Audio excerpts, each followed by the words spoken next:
Kitab 1 Samuel. 1 Samuel pasal 1. Lahirnya Samuel. Ada seorang laki-laki dari Ramataim Sofim, dari pegunungan Efraim. Namanya Elkana bin Yeroham bin Elihu bin Tohu bin Zuf, seorang Efraim. Orang ini mempunyai 2 istri, yang seorang bernama Hana dan yang lain bernama Penina. Penina mempunyai anak, tetapi Hana tidak. Orang itu dari tahun ke tahun pergi meninggalkan kotanya untuk sujud menyembah dan mempersembahkan korban kepada Tuhan semesta alam di Silo. Di sana yang menjadi imam Tuhan ialah kedua anak Eli, Hofni dan Pinehas. Pada hari Elkana mempersembahkan korban, diberikannya kepada Penina istrinya, dan kepada semua anaknya yang laki-laki dan perempuan, masing-masing sebagian. Meskipun ia mengasihi Hana, ia memberikan kepada Hana hanya 1 bagian, sebab Tuhan telah menutup kandungannya. Tetapi madunya selalu menyakiti hatinya supaya ia gusar, karena Tuhan telah menutup kandungannya. Demikianlah terjadi dari tahun ke tahun. Setiap kali Hana pergi ke rumah Tuhan, Penina menyakiti hati Hana, sehingga ia menangis dan tidak mau makan. Lalu Elkana suaminya berkata kepadanya, "Hana, mengapa engkau menangis, dan mengapa engkau tidak mau makan? Mengapa hatimu sedih? Bukankah aku lebih berharga bagimu daripada 10 anak laki-laki?" Pada suatu kali, setelah mereka habis makan dan minum di Silo, berdirilah Hana, sedang Imam Eli duduk di kursi dekat tiang pintu bait suci Tuhan. Dan dengan hati pedih ia berdoa kepada Tuhan sambil menangis terseduh-seduh. Kemudian bernasarlah ia, katanya, "Tuhan semesta alam, jika sungguh-sungguh engkau memperhatikan sengsara hamba-Mu ini, dan mengingat kepadaku, dan tidak melupakan hamba-Mu ini, tetapi memberikan kepada hamba-Mu ini seorang anak laki-laki, maka aku akan memberikan dia kepada Tuhan untuk seumur hidupnya, dan pisau cukur tidak akan menyentuh kepalanya." Ketika perempuan itu terus-menerus berdoa di hadapan Tuhan, maka Eli mengamat-ngamati mulut perempuan itu. Dan karena Hana berkata-kata dalam hatinya, dan hanya bibirnya saja bergerak-gerak, tetapi suaranya tidak kedengaran, maka Eli menyangka perempuan itu mabuk. Lalu kata Eli kepadanya, "Berapa lama lagi engkau berlaku sebagai orang mabuk? Lepaskanlah dirimu daripada mabukmu." Tetapi Hana menjawab, "Bukan, tuanku. Aku seorang perempuan yang sangat bersusah hati. Anggur ataupun minuman yang memabukkan tidak kuminum, melainkan aku mencurahkan isi hatiku di hadapan Tuhan. Janganlah anggap hamba-Mu ini seorang perempuan dursila, sebab karena besarnya cemas dan sakit hati, aku berbicara demikian lama." Jawab Eli, "Pergilah dengan selamat, dan Allah Israel akan memberikan kepadamu apa yang engkau minta daripadanya." Sesudah itu berkatalah perempuan itu, "Biarlah hamba-Mu ini mendapat belas kasihan daripadamu." Lalu keluarlah perempuan itu. Ia mau makan, dan mukanya tidak muram lagi. Keesokan harinya bangunlah mereka itu pagi-pagi, lalu sujud menyembah di hadapan Tuhan. Kemudian pulanglah mereka ke rumahnya di Rama. Ketika Elkana bersetubuh dengan Hana istrinya, Tuhan ingat kepadanya. Maka setahun kemudian, mengandunglah Hana, dan melahirkan seorang anak laki-laki. Ia menamai anak itu Samuel, sebab katanya, "Aku telah memintanya daripada Tuhan." Elkana laki-laki itu pergi dengan seisi rumahnya, mempersembahkan korban sembelihan tahunan dan korban nasarnya kepada Tuhan. Tetapi Hana tidak ikut pergi, sebab katanya kepada suaminya, "Nanti apabila anak itu cerai susu, aku akan mengantarkan dia, maka ia akan menghadap ke hadirat Tuhan dan tinggal di sana seumur hidupnya." Kemudian Elkana suaminya itu berkata kepadanya, "Perbuatlah apa yang kau pandang baik, tinggallah sampai engkau menyapih dia. Hanya Tuhan kiranya menepati janjinya." Jadi tinggallah perempuan itu dan menyusui anaknya sampai disapihnya. Setelah perempuan itu menyapi anaknya, dibawanyalah dia dengan seekor lembu jantan yang berumur 3 tahun, 1 eva tepung dan sebuyung anggur. Lalu diantarkannya ke dalam rumah Tuhan di Silo. Waktu itu masih kecil betul kanak-kanak itu. Setelah mereka menyembelih lembu, mereka mengantarkan kanak-kanak itu kepada Eli. Lalu kata perempuan itu, "Mohon bicara tuanku, demi tuanku hidup. Akulah perempuan yang dahulu berdiri di sini dekat tuanku untuk berdoa kepada Tuhan. Untuk mendapat anak inilah aku berdoa, dan Tuhan telah memberikan kepadaku apa yang kuminta daripadanya. Maka aku pun menyerahkannya kepada Tuhan. Seumur hidup terserahlah ia kiranya kepada Tuhan." Lalu sujudlah mereka di sana, menyembah kepada Tuhan. 1 Samuel pasal 2. Puji-pujian Hana. Lalu berdoalah Hana, katanya, "Hatiku bersukaria karena Tuhan. Tanduk kekuatanku ditinggikan oleh Tuhan. Mulutku mencemoohkan musuhku, sebab aku bersukacita karena pertolonganmu. Tidak ada yang kudus seperti Tuhan, sebab tidak ada yang lain kecuali Engkau, dan tidak ada gunung batu seperti Allah kita. Janganlah kamu selalu berkata sombong, janganlah caci maki keluar dari mulutmu, karena Tuhan itu Allah yang Maha Tahu, dan oleh Dia perbuatan-perbuatan diuji. Busur pada pahlawan telah patah, tetapi orang-orang yang terhuyung-huyung, pinggangnya berikatkan kekuatan. Siapa yang kenyang dahulu, sekarang menyewakan dirinya karena makanan. Tetapi orang yang lapar dahulu, sekarang boleh beristirahat. Bahkan orang yang mandul melahirkan 7 anak. Tetapi orang yang banyak anaknya menjadi layu. Tuhan mematikan dan menghidupkan. Ia menurunkan ke dalam dunia orang mati dan mengangkat dari sana. Tuhan membuat miskin dan membuat kaya. Ia merendahkan dan meninggikan juga. Ia menegakkan orang yang hina dari dalam debu dan mengangkat orang yang miskin dari lumpur untuk mendudukkan dia bersama-sama dengan para bangsawan dan membuat dia memiliki kursi kehormatan, sebab Tuhan mempunyai alas bumi dan di atasnya ia menaruh daratan. Langkah kaki orang-orang yang dikasihinya dilindunginya, tetapi orang-orang fasik akan mati binasa dalam kegelapan, sebab bukan oleh karena kekuatannya sendiri seseorang berkuasa. Orang yang berbantah dengan Tuhan akan dihancurkan. Atas mereka, ia mengguntur di langit. Tuhan mengadili bumi sampai ke ujung-ujungnya. Ia memberi kekuatan kepada raja yang diangkatnya, dan meninggikan tanduk kekuatan orang yang diurapinya. Kejahatan anak-anak Eli.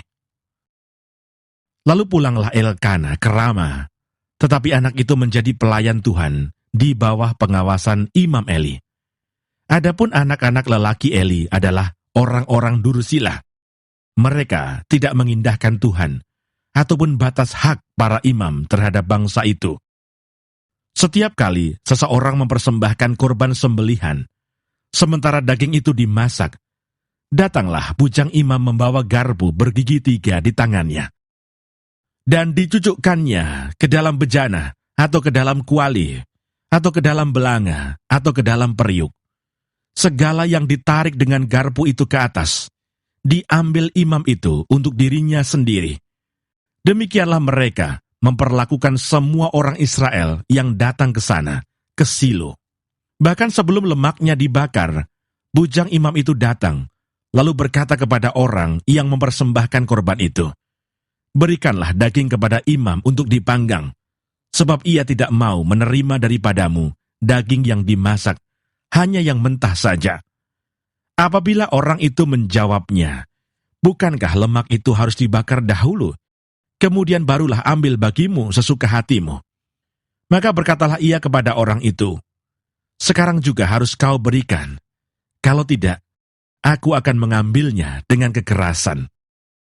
Dengan demikian, sangat besarlah dosa kedua orang muda itu di hadapan Tuhan, sebab mereka memandang rendah korban untuk Tuhan. Adapun Samuel menjadi pelayan di hadapan Tuhan. Ia masih anak-anak, yang tubuhnya berlilitkan baju efod dari kain lenan. Setiap tahun ibunya membuatkan dia jubah kecil dan membawa jubah itu kepadanya. Apabila ia bersama-sama suaminya pergi mempersembahkan korban sembelihan tahunan. Lalu Eli memberkati Elkana dan istrinya, katanya, Tuhan kiranya memberikan keturunan kepadamu dari perempuan ini, pengganti yang telah diserahkannya kepada Tuhan. Sesudah itu pulanglah mereka ke tempat kediamannya. Dan Tuhan mengindahkan Hana, sehingga dia mengandung dan melahirkan 3 anak laki-laki dan 2 anak perempuan lagi. Sementara itu makin besarlah Samuel, yang muda itu di hadapan Tuhan. Eli telah sangat tua. Apabila didengarnya segala sesuatu yang dilakukan anak-anaknya terhadap semua orang Israel, dan bahwa mereka itu tidur dengan perempuan-perempuan yang melayani di depan pintu kemah pertemuan, berkatalah ia kepada mereka, "Mengapa kamu melakukan hal-hal yang begitu? Sehingga ku dengar dari segenap bangsa ini tentang perbuatan-perbuatanmu yang jahat itu. Janganlah begitu, anak-anakku. Bukan kabar baik yang ku dengar itu, bahwa kamu menyebabkan umat Tuhan melakukan pelanggaran. Jika seseorang berdosa terhadap seorang yang lain, maka Allah yang akan mengadili. Tetapi jika seseorang berdosa terhadap Tuhan, siapakah yang menjadi perantara baginya?" Tetapi tidaklah didengarkan mereka perkataan ayahnya itu, sebab Tuhan hendak mematikan mereka. Tetapi Samuel yang muda itu semakin besar dan semakin disukai, baik di hadapan Tuhan maupun di hadapan manusia. Nubuat tentang Eli dan kaum keluarganya. Seorang abdi Allah datang kepada Eli dan berkata kepadanya, "Beginilah firman Tuhan, bukankah dengan nyata aku menyatakan diriku kepada nenek moyangmu, ketika mereka masih di Mesir dan takluk kepada keturunan Firaun? Dan aku telah memilihnya dari segala suku Israel menjadi imam bagiku, supaya ia mempersembahkan kurban di atas mezbahku, membakar ukupan, dan memakai baju efod di hadapanku. Kepada kaummu telah kuserahkan segala korban api-apian orang Israel. Mengapa engkau memandang dengan lobah kepada korban sembelihanku dan korban sajianku yang telah kuperintahkan, dan mengapa engkau menghormati anak-anakmu lebih daripadaku, sambil kamu menggemukkan dirimu dengan bagian yang terbaik dari setiap korban sajian umatku Israel? Sebab itu demikianlah firman Tuhan Allah Israel, sesungguhnya aku telah berjanji, keluargamu dan kaummu akan hidup di hadapanku selamanya. Tetapi sekarang demikianlah firman Tuhan, jauhlah hal itu daripadaku, sebab siapa yang menghormati aku akan kuhormati, tetapi siapa yang menghina aku akan dipandang rendah. Sesungguhnya akan datang waktunya, bahwa aku akan mematahkan tangan kekuatanmu dan tangan kekuatan kaummu, sehingga tidak ada seorang kakek dalam keluargamu. Maka engkau akan memandang dengan mata bermusuhan kepada segala kebaikan yang akan kulakukan kepada Israel, dan dalam keluargamu takkan ada seorang kakek untuk selamanya. Tetapi seorang daripadamu yang tidak kulenyapkan dari lingkungan mezbahku akan membuat matamu rusak dan jiwamu merana. Segala tambahan keluargamu akan mati oleh pedang lawan. Inilah yang akan menjadi tanda bagimu, yakni apa yang akan terjadi kepada kedua anakmu itu, Hofni dan Pinehas. Pada hari yang sama, keduanya akan mati, dan aku akan mengangkat bagiku seorang imam kepercayaan yang berlaku sesuai dengan hatiku dan jiwaku, dan aku akan membangunkan baginya keturunan yang teguh setia, sehingga ia selalu hidup di hadapan orang yang kuurapi. Kemudian siapa yang masih tinggal hidup dari keturunanmu akan datang sujud menyembah kepadanya, meminta sekeping uang perak atau sepotong roti, dan akan berkata, tempatkanlah kiranya aku dalam salah satu golongan imam itu, supaya aku dapat makan sekerat roti. 1 Samuel pasal 3. Samuel terpanggil. Samuel yang muda itu menjadi pelayan Tuhan di bawah pengawasan Eli. Pada masa itu firman Tuhan jarang, penglihatan-penglihatan pun tidak sering.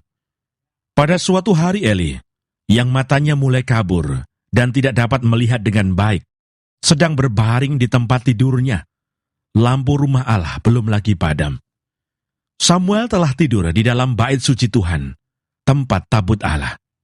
Lalu Tuhan memanggil, "Samuel, Samuel." Dan ia menjawab, "Ya Bapa." Lalu berlarilah ia kepada Eli, serta katanya, "Ya Bapa, bukankah Bapa memanggil aku?" Tetapi Eli berkata, "Aku tidak memanggil, tidurlah kembali." Lalu pergilah ia tidur. Dan Tuhan memanggil Samuel sekali lagi. Samuel pun bangunlah, lalu pergi mendapatkan Eli serta berkata, "Ya Bapa, bukankah Bapa memanggil aku?" Tetapi Eli berkata, "Aku tidak memanggil anakku, tidurlah kembali." Samuel belum mengenal Tuhan.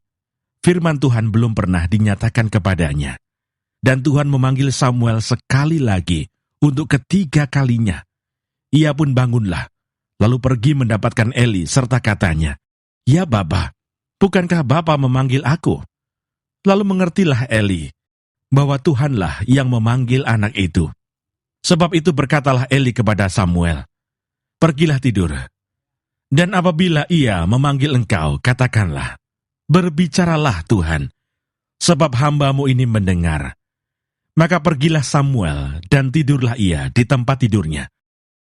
Lalu datanglah Tuhan berdiri di sana dan memanggil seperti yang sudah-sudah, "Samuel, Samuel." Dan Samuel menjawab, "Berbicaralah, sebab hamba-Mu ini mendengar." Lalu berfirmanlah Tuhan kepada Samuel, "Ketahuilah, aku akan melakukan sesuatu di Israel, sehingga setiap orang yang mendengarnya akan bising kedua telinganya. Pada waktu itu, aku akan menepati kepada Eli segala yang telah kufirmankan tentang keluarganya, dari mula sampai akhir. Sebab telah kuberitahukan kepadanya, bahwa aku akan menghukum keluarganya untuk selamanya, karena dosa yang telah diketahuinya, yakni bahwa anak-anaknya telah menghujat Allah, tetapi ia tidak memarahi mereka. Sebab itu aku telah bersumpah kepada keluarga Eli, bahwa dosa keluarga Eli takkan dihapuskan dengan kurban sembelihan atau dengan kurban sajian untuk selamanya. Samuel tidur sampai pagi. Kemudian dibukanya pintu rumah Tuhan. Samuel segan memberitahukan penglihatan itu kepada Eli.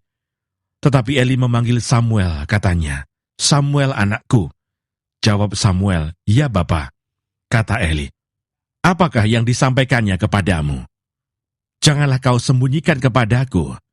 Kiranya beginilah Allah menghukum engkau, bahkan lebih lagi daripada itu, jika engkau menyembunyikan sepatah kata pun kepadaku dari apa yang disampaikannya kepadamu itu." Lalu Samuel memberitahukan semuanya itu kepadanya, dengan tidak menyembunyikan sesuatu pun. Kemudian Eli berkata, "Dia Tuhan, biarlah diperbuatnya apa yang dipandangnya baik." Dan Samuel makin besar, dan Tuhan menyertai dia, dan tidak ada satupun dari firman-Nya itu yang dibiarkannya gugur. Maka tahulah seluruh Israel, dari Dan sampai Berseba, bahwa kepada Samuel telah dipercayakan jabatan Nabi Tuhan. Dan Tuhan selanjutnya menampakkan diri di Silo, sebab ia menyatakan diri di Silo kepada Samuel dengan perantaraan firman-Nya.